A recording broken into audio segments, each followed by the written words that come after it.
We rarely see a game put on the schedule strictly for lulls, but I have a sneaking suspicion that was like 80% of the reason for today's matchup.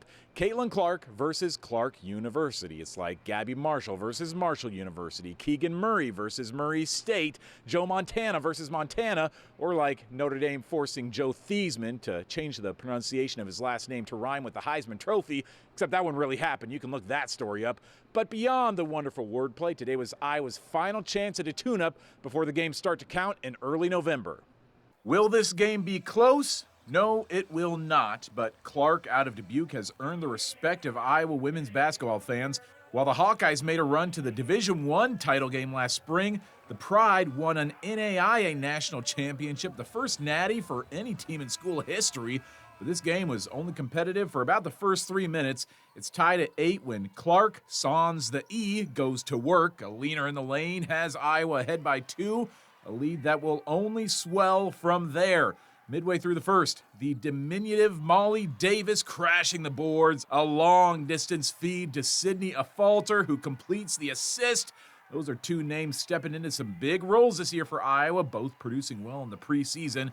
Right as I was pulling away, here's the pride of Cascade, Nicole McDermott hitting a jumper right in Caitlin's mug. Talk about a shot that girl's going to remember for the rest of her life. McDermott scored 10 points today. Right as the first quarter buzzer sounds, it's Davis going ISO, drives and scoops in the layup. Iowa takes a 30-12 lead after the first 10 minutes. Davis scored 9 points off the bench. Second quarter, Stuelke quarter. The Wash grad with her first start at Carver, bucket and a foul. Much improved free throw shooting this year. She was 4 of 5 from the line today. I was already hit half 100 points midway through the second. Stuelke driving the lane, sails by her defender and buckets the layup. 53-14, Iowa's got this game well in hand. Coach Bluter told us she's been working on her long-range game.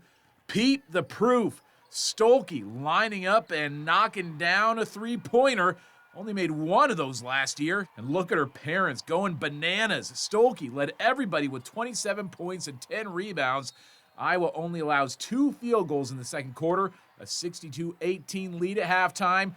Third quarter, the fans came to see a logo 3, and Caitlin delivers from the Mediacom logo, but a logo all the same. She scores 24 points in just 20 minutes on the floor, 9 assists, just 1 away from the double-double. Check out this delicious dime to Sharon Goodman. Boy, was that girl sharp today. Coming off the bench, she puts up 14 points and 9 rebounds. She and Addie O'Grady are filling the hole left by Monica Sonano. O'Grady scores 12 points against Clarke. Largely between those two and Stuelke, Iowa scores 88 points in the paint today, nearly twice as many points as Clarke had as a team. Midway through the third, the great Kate Martin with a bucket and a foul. She's still recovering from an illness in the preseason, not quite at 100%, but puts in 10 points today nonetheless.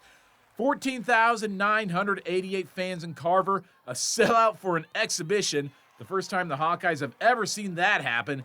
And they get precisely what they came for, triple digits and an Iowa blowout. 122-49 final. 12 of Iowa's 13 active players score today, and we get a preview of what this team might be capable of this season. You know, you see them in practice every day, but how are they going to respond to a game situation? And so I think everybody, again, the question was, what are we going to do about center? And I think you see we have got 3 really good options at center. I know my teammates did a great job of getting me the ball when I was open, maybe if I wasn't open a little bit, but yeah, it was a lot of fun. 122 points is pretty much what we all could have expected out of today's exhibition game, but no more NAIA opponents on the schedule. Iowa's regular season opener with multiple banner raisings comes in just over 2 weeks, right here at home against Fairleigh Dickinson. Reporting from Carver Hawkeye Arena for the first, but certainly not the last time this season, Owen Sebring, Iowa's News Now Sports.